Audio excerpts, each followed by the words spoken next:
Carlotta Mercedes Agnes McCambridge was born in 1916 in Joliet, Illinois. She was hugely successful in radio. Orson Welles called her one of the world's greatest living radio actresses. She was awarded an Academy Award for Best Supporting Actress in All the King's Men in 1949 and nominated again for the film Giant in 1956. Giant starred Elizabeth Taylor, Rock Hudson, and James Dean, and it was filmed in the summer of 1955 in Marfa, Texas. While there, the cast stayed at the historic Paisano Hotel, just across from the theater where the film's cast and crew would view the dailies. Now, this is a fact I found absolutely bizarre. During the filming of Giant, she and James Dean struck up a friendship, commiserating about the conditions and the heat.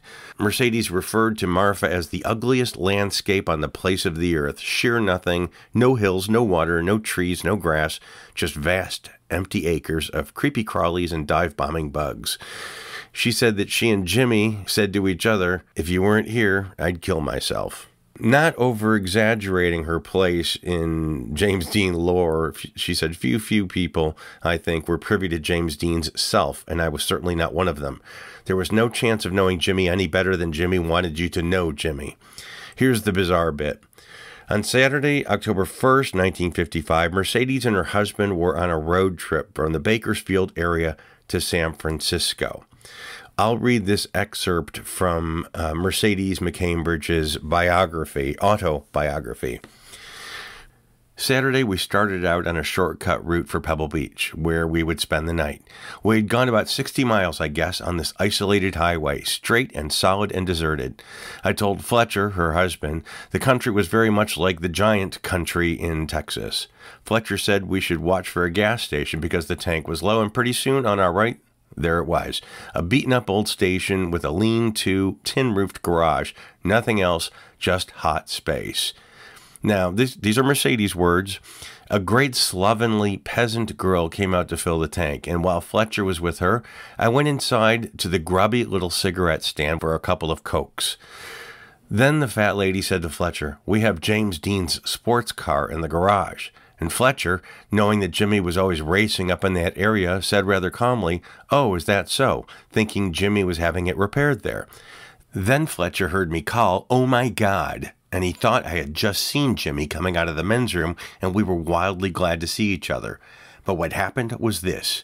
Another cow-like lady inside the station told me that Jimmy's car was there, and then pointed to it through an open door leading to the garage. I shrieked, "Oh my God," when I saw it, because it was a crumpled mess and blood was everywhere. By the time Fletcher had come back inside, they told us Jimmy was killed the evening before, 1/2 mile down the road that we had just traveled. Mercedes continues, "I will never understand what devilish fate made us stop at that particular place of all the stations in Central California. The lady said she had never seen any body so limp and broken, and she kept saying things like that, in the morbid way strangers do. She didn't know who we were or Jimmy. They had told her the kid was just some kind of movie star. We drove, stunned, onto Paso Robles to the funeral home, but there were so many cars there, and we didn't want to be in the way, so we circled the block a few times and then went on."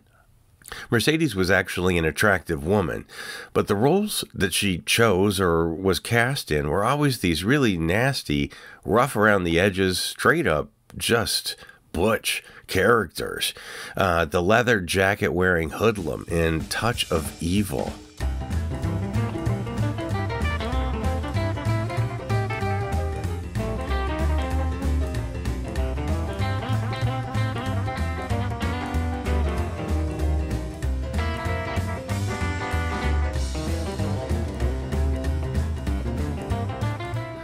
And her hardcore demeanor in Johnny Guitar, which was just basically a lesbian flirt fest with Joan Crawford. "That's big talk for a little gun.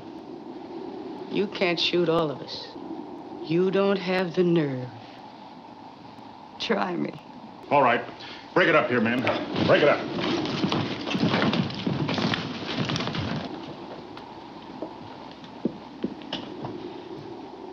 I'm going to kill you.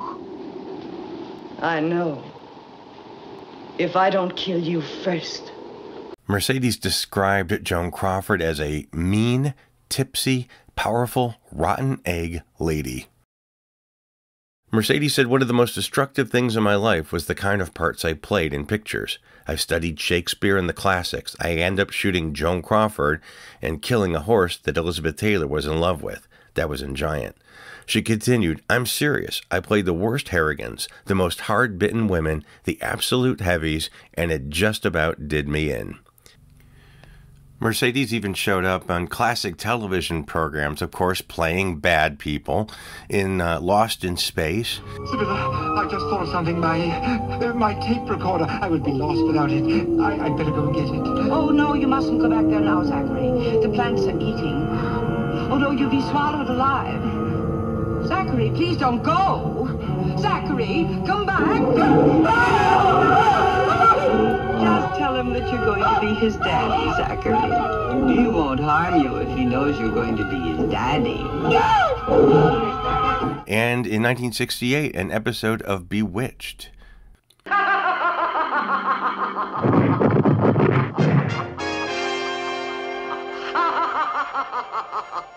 Carlotta! And Dora, darling, your mother promised the hand of her firstborn daughter to my firstborn son. Carlotta, get this straight. I am already married. Marriages to mortals don't count. You bring him back here this instant. But of course, my dear. Now, where shall we put him? Carlotta, it's witches like you that give us all a bad name. Thank you. She was married twice. Her first husband was William Fifield. They had a son, John, born in 1941. They divorced, and her second marriage was to Canadian actor-screenwriter Fletcher Markle. Markle adopted Mercedes' son from her first marriage, and at that point, John Fifield was then known as John Markle. Mercedes struggled with the bottle, alcoholism. She was even hospitalized after binges. Her marriage ended in 1962, and finally in 1969, she achieved sobriety with Alcoholics Anonymous, until 1973. Mercedes was hired to do the voice work only for the film The Exorcist. She was to be the voice of the demon. William Friedkin, the director, claimed that they never considered The Exorcist as a horror film. They talked about making a film which was about the mystery of faith. And he said that the Exorcist story was one of the most powerful things you could do in dealing with the mystery of faith and God's love and forgiveness. Another thing I thought was kind of interesting that I always considered Linda Blair being possessed by the devil, but that's just not true. She was possessed by a demon called Pazuzu. So the role of the demon was voiced by Mercedes, and to achieve that effect, Mercedes sort of tortured herself. Remember, she was sober for quite a while. So for this film, she drank raw eggs, smoked copiously, and demanded liquor. She wanted the role to be good. And director William Friedkin also arranged for her to be bound to a chair during recordings so that the demon seemed to be struggling against its restraints as well. What an excellent day for an exorcism. It wasn't hard for me to imagine the rage. See, if it's this close in me right here, I'm only a human being. It's that close in everybody. Everybody can from this second forward. That isn't hard. When the film The Exorcist came out, Mercedes' son John was 32. He'd obtained a PhD in economics, was married, and had 2 girls. In 1979, they moved to Little Rock, Arkansas. He became a successful stock trader and became the vice president of the company within 8 months. This is the home where they lived in Little Rock. Thanks Russell Hitchey for getting this footage. It's located 1 block from the governor's mansion, the home of the Clintons, less than a mile from Markle's work, the family church, and their daughter's schools. His wife Christine taught 3-year-olds, and his daughter Suzanne had a playmate named Chelsea Clinton. The Markles owned a Lincoln Continental, a Volvo station wagon, and a battered old Chevy truck that he and his daughters happily painted in lots of colors. There was a backyard patio enclosed by a wooden fence. There was a pool and a basketball hoop above the garage door. And friends described John as a devoted family man, and although they were very active in the community, they were known to be a very private family. Back at work, John was so successful that his mother Mercedes gave John over $600,000 to manage for her. However, the company discovered that Markle had opened a secret account in McCambridge's name. Soon the company found that Markle had been charging trading losses to the company house account while crediting profitable stocks to his mother's account. Then it was found that he forged his mother's signature in opening the account. At first he was placed on medical leave and ultimately fired on November 13, 1987. On the day he was fired, Markle, apparently on his way to work, left some video camera batteries to be charged, with what a movie video shop said was an unusually strong emphasis that he had something important to film. He called back 15 minutes later to reserve Nightmare on Elm Street. His wife picked up the batteries around 4 p.m. and also rented Eddie Murphy's comedy special, Delirious. Mercedes refused to cooperate with Markle and the company in instituting a repayment scheme that would have kept the matter from becoming public, saying that she had done nothing wrong and that the company owed her money. John Markle wrote in his journal, "My wife Christine is the greatest woman alive and my children are the very, very best. I've put all their futures in jeopardy. My relationship with my mother has been destroyed. I am broke and my children have no inheritance left. Christine says that I've put my family last, and I have. There really is only one choice now." That Sunday, November 15th, the entire family attended church. The next day, on Monday the 16th, at around 9 p.m., Amy, the 13-year-old, called her friend telling him that her dad offered to take them skateboarding the coming weekend. She only had hours left to live. John's last choice of clothing was a brown jacket, red shirt, blue trousers, loafers, and no socks. On his desk were 3 handguns and an old man, full-face, rubber Halloween mask. John smoked some marijuana, took an antidepressant and a Valium, and washed it down with whiskey. After the family went to sleep, John put on the mask and went upstairs. He shot Amy with 4 shots and Suzanne with 5. He went to the 3rd floor and shot his wife, Christine, 3 times. Toxicology later showed that Christine and the daughters had traces of an antidepressant in their system, but there's no way of knowing if they were secretly drugged or whether they were asleep or awake when it happened. Afterward, John went down to his study and wrote a 12-page letter to his mother. The time on the letter was noted as 2:30 a.m. He wrote that he took full responsibility for the massacre. Then he continued on his mother, referring to the embezzlement case. Quote, "Initially you said, well, we can work it out. But no, you refused. You called me a liar, a cheat, a criminal, a bum.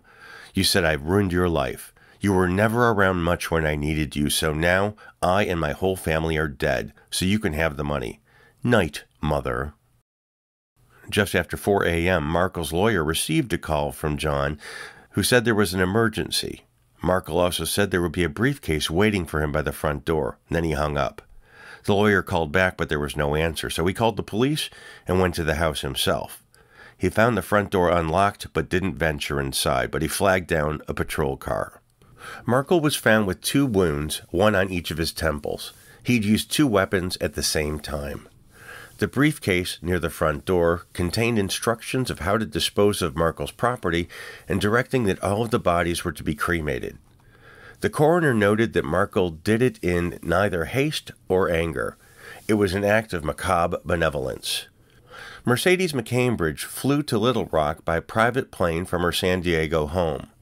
500 people showed up for the funeral, including First Lady Hillary Clinton and daughter Chelsea. Also, Winthrop Paul Rockefeller, son of the late Arkansas governor, and it was held at the family church, the Trinity Episcopal Church. Reverend Joel Pugh told the mourners that at the time of shock, grief, and perplexity made everyone ask what, if anything, endures. But Pugh said faith, hope, and love endure. After the mourners left the church, they gathered in a small grassy area beside the church. There, Mercedes, wearing a fur coat, stepped forward, kneeled, and placed her face in a patch of clover covering the ground where her family's cremains have been inurned. She touched her forehead to the earth 4 times. She had to be helped to her feet.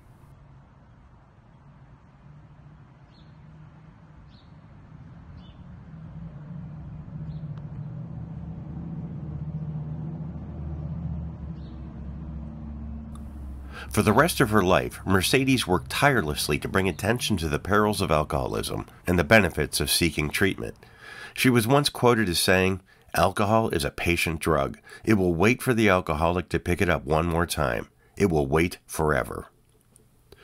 On March 2nd, 2004, 2 weeks before her 88th birthday, Mercedes died in her La Jolla Village apartment in San Diego. She died of profound anemia, a red cell condition that was probably exacerbated by the alcoholism in her past, and internal bleeding. She was cremated and scattered off the coast of San Diego. Here's one more weird story about Mercedes McCambridge. She wasn't a collector of Hollywood memorabilia, but somehow she became the owner of a blue gingham dress that was used in this weird movie that was made in the 30s called The Wizard of Oz. It's not really known how she obtained it. Some say Judy gave it to her, but I doubt Judy hung on to her costumes. And some people say she bought it at the auction, the MGM auction. I don't know. Nobody really knows how she got it. In 1973, Mercedes donated the dress to the Catholic University of America, specifically to Gilbert Hartke, known as the show business priest and acting teacher who founded the school's drama school. Hartke was known to train actors like Susan Sarandon and Jon Voight. The costume was put in a plastic bag and sat on a shelf above the employee mailboxes for several years. There was talk about the dress around the university, but people were beginning to doubt its existence, and Hartke died in 1986. During renovations in 2021, the dress was rediscovered and authenticated. The school put the dress up for auction to raise money for their drama department's film acting school. The proceeds from the dress were expected to be between $1.5 and $2 million. Enter the priest's niece, who claimed that she was the rightful heir to the dress. There was a lawsuit that the niece filed, but in December of 2023, the judge ruled that the university is the rightful owner of the dress, and it will be auctioned in the future. Thank you all for watching this. I appreciate you. Russell Hitchey, thank you so much for the legwork, and Warren Beath for the photographs of the James Dean garage. And thank you all very much for your time and for your attention. And until next time. You heard me.